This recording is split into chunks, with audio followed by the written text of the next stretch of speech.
Okay, good morning student, and this video for class 3rd. Okay, class 3rd. In this video I am going to explain second lecture of chapter number 5. Okay, I have already uploaded the first lecture of chapter 5, the explanation of this chapter, and in this video I am going to explain all exercises of this chapter. The name of the chapter is the matter with water.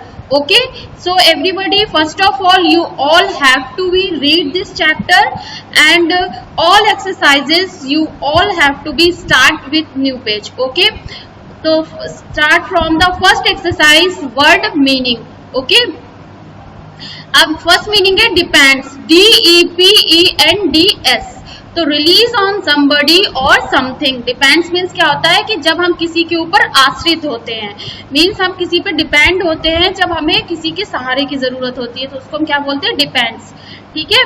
Next है worried, WORRIED. Worried means होता है feeling sad and afraid, मतलब worried means होता है चिंता करना. जब हम किसी की चिंता करते हैं तो उसको क्या बोलते हैं, वरीड. फिर है एप्रियंसेस, APPEARANCES. तो एप्रियंसेस मीन्स होता है द वे समथिंग लुक्स, मतलब हम किस तरह से चीजों को देखते हैं, तो देखने के तरीकों को हम क्या बोलते हैं, एप्रियंसेस. नेक्स्ट मीनिंग है पेबल्स, PEBBLES. पेबल्स मीन्स होता है smooth round stones. These type of stones you will find in the side of river. Okay, तो आप रिवर के किनारे ये पाओगे किस तरह के स्मूथ होते हैं, ये जो पत्थर होते हैं और कैसे राउंड गोल गोल होते हैं. ओके. नेक्स्ट है plankton. Plankton very tiny plants and animals, very tiny plants and animals that lives in water. मतलब जो प्लैंकटन्स होते हैं वो छोटे पौधे और छोटे एनिमल्स होते हैं जो समुद्र में रहते हैं. ठीक है, जो बड़े बड़े समुद्र होते हैं उसमें छोटे छोटे जो पौधे होते हैं और छोटे छोटे एनिमल्स को हम क्या बोलते हैं, प्लैंकटन. नेक्स्ट मीनिंग है pollution, POLLUTION. Pollution making air, water और सॉइल डर्टी. मतलब पॉल्यूशन 3 तरह का होता है, 3 टाइप्स का होता है. सो कौन कौन सा होता है, एयर पॉल्यूशन, वाटर पॉल्यूशन और सॉइल, मतलब मिट्टी वाला पॉल्यूशन. ठीक है, तो पॉल्यूशन किसको बोलते हैं, प्रदूषण को. जो भी हमारे एयर, वाटर और मिट्टी में गंदगी हो जाती है उसी को हम पॉल्यूशन बोलते हैं. नेक्स्ट है comfortable, COMFORTABLE. Comfortable means feeling physically relaxed in a good way.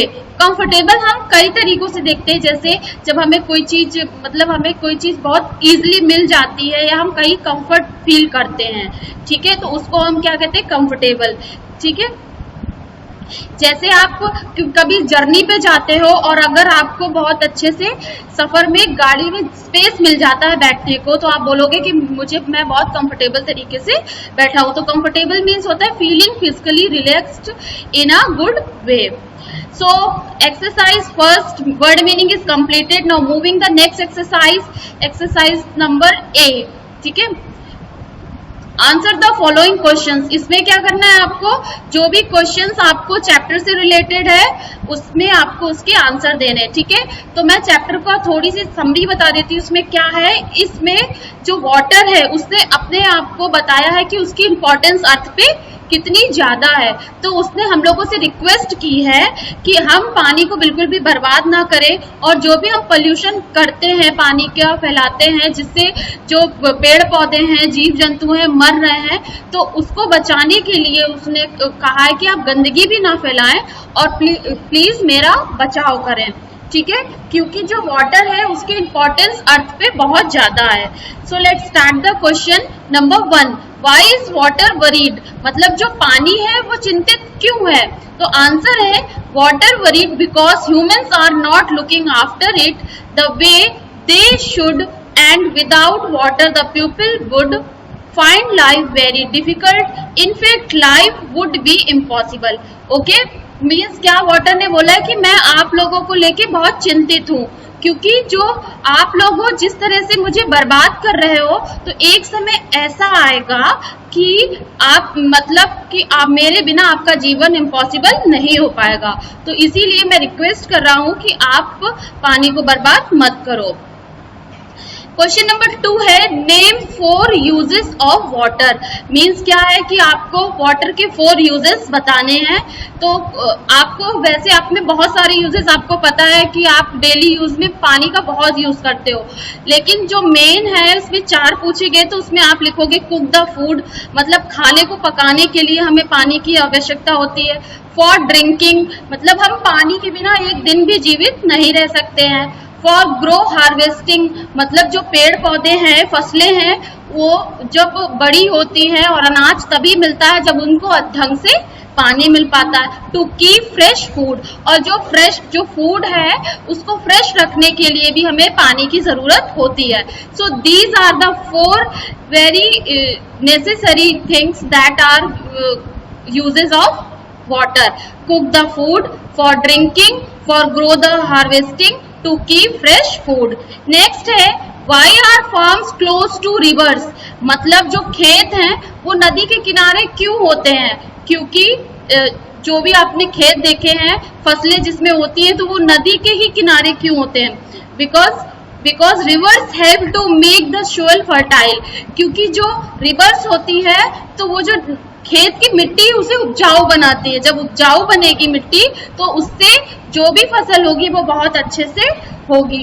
ठीक है, कोई भी फसल को बढ़ने में पानी बहुत ही आवश्यक है।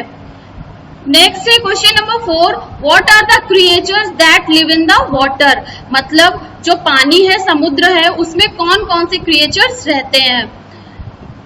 There are many creatures that live in the water edge, मतलब यहाँ पे बहुत सारे क्रिएचर्स जो रहते हैं पानी में। फिशेस मतलब मछली, प्लांट्स छोटे पौधे, क्रैब्स, टर्टल कछुए, and million of little creatures called plankton. अभी मैंने वर्ड मीनिंग में आपको बताया था प्लैंकटन क्या होते हैं, छोटे पेड़ पौधे या छोटे जीव जंतु, कीड़े मकोड़े जो भी समुद्र में रहते हैं उनको हम एक सिंगल वर्ड में क्या बोलते हैं? प्लैंकटन।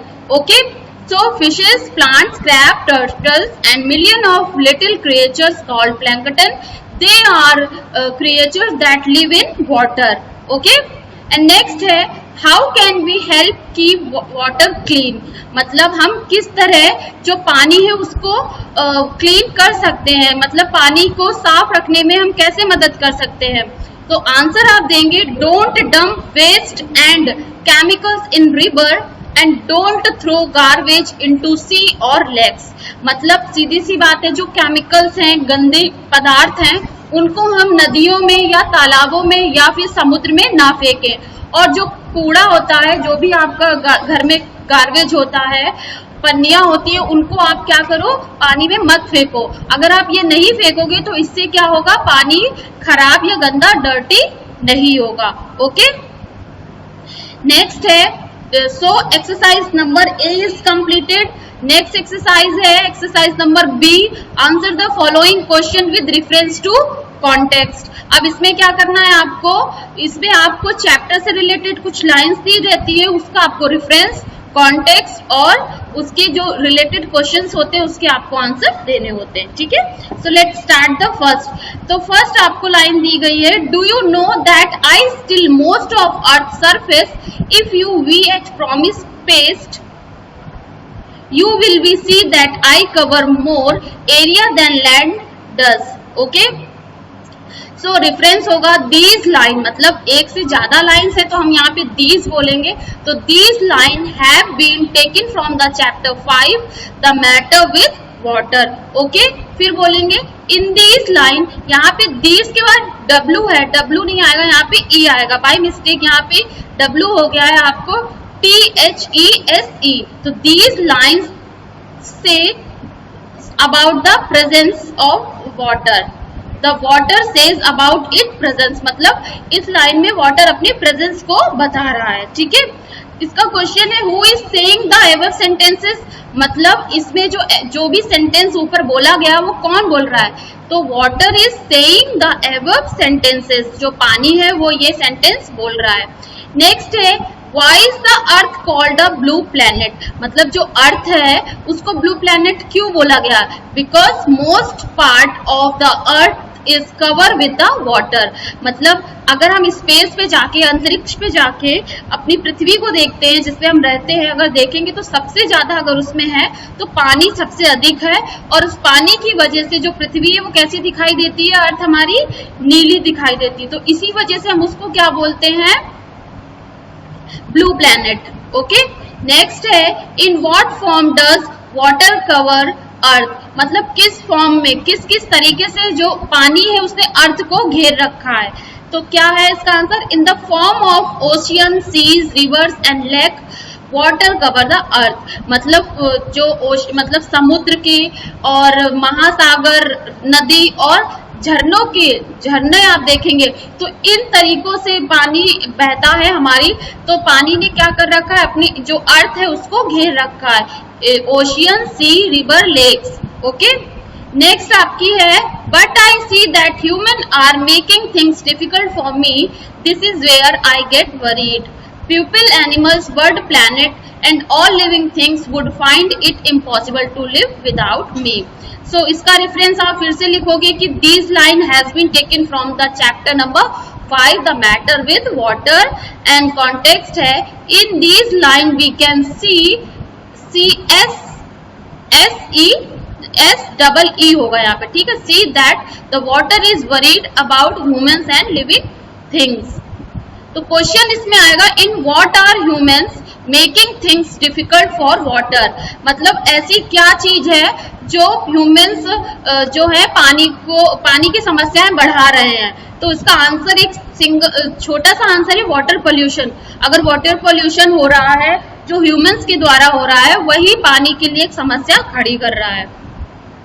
नेक्स्ट क्वेश्चन है what would happen to living things if all the water got polluted, मतलब ये है कि अगर सारी जो भी पानी है अगर क्या हो जाएगा, गंदा हो जाएगा, दूषित हो जाएगा, तो भी लिविंग थिंग्स जितनी हैं उनके साथ क्या हैपन होगा, मतलब उनके साथ क्या हो सकता है अगर सारा पानी पॉल्यूटेड हो गया, गंदा हो गया। तो all the living things will be die if all the water got polluted, अगर पूरा पानी गंदा हो गया तो जितनी लिविंग थिंग्स है वो सब मर जाएंगी, खत्म हो जाएंगी। एंड नेक्स्ट है what is poisonous for creatures that live in water, मतलब जो भी वाटर में रहते हैं उनके लिए क्या चीज पॉइजनस है, जहरीली है। वाटर पोल्यूशन इज, मतलब जो वाटर पोल्यूशन है, अगर पानी में पोल्यूशन हो जाएगा, गंदगी हो जाएगी, तो वही क्रिएचर्स के लिए क्या हो जाएगी, जहर बन जाएगी। ठीक है, so exercise number B is completed. Moving the next exercise. Next exercise is think, discuss and then answer the following questions. इसमें आपको दो या एक क्वेश्चन दिए जाएंगे, इसमें आपको अपने विचार लिखने हैं कि आपको क्या इसका आंसर लिखना है। सो क्वेश्चन नंबर 1 है how can you stop wastage of water in your neighbourhood, आपके पड़ोस में अपने पानी को बचाने के लिए आप क्या चीज करना स्टॉप कर दोगे।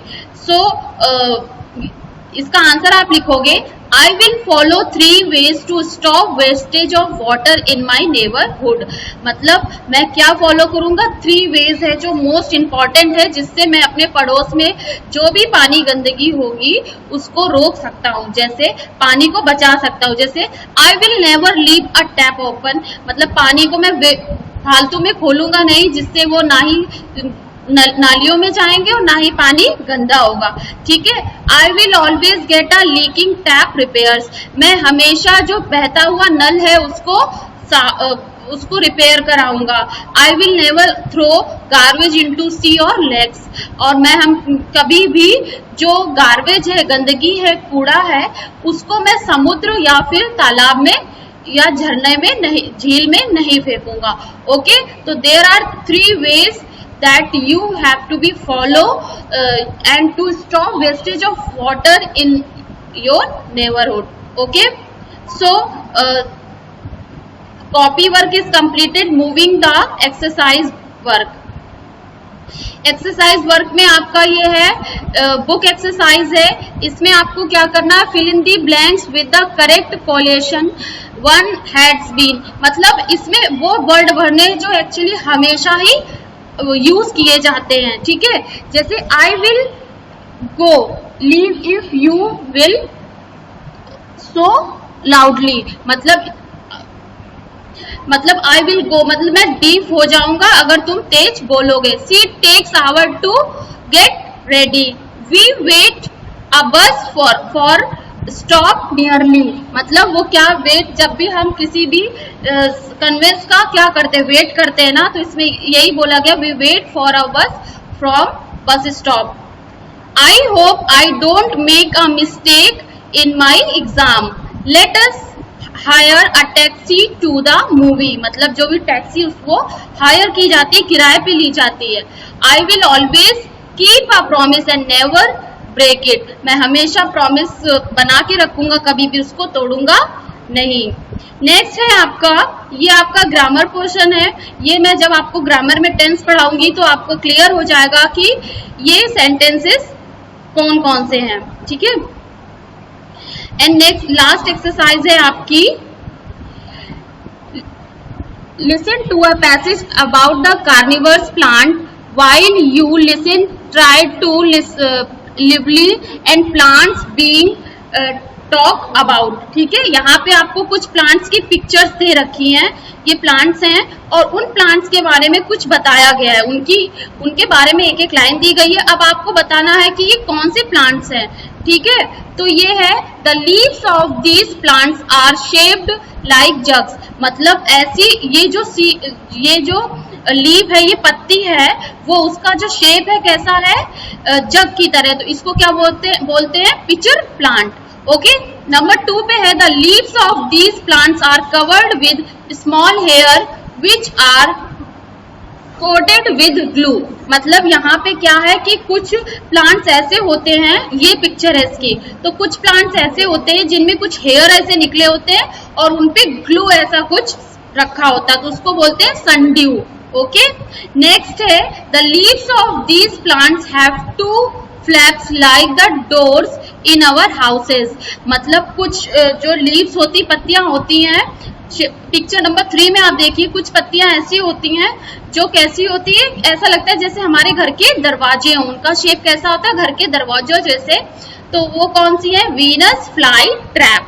एंड नेक्स्ट है the leaves of these plants give our juicy that digest an insect which falls into it, तो इसमें कौन सा होगा, सेर्सिनिया, ठीक है। तो ये वाला पिक्चर नंबर 4 में आप देखिए, तो ये प्लांट ऐसा है कि जो भी कीड़ा इसके ऊपर गिरता है तो वो उसको क्या कर जाता है, खा जाता है, ठीक है। तो नेक्स्ट एंड द लास्ट है the leaf of this plant bends over wraps up the insect that has got stuck in it and digest it।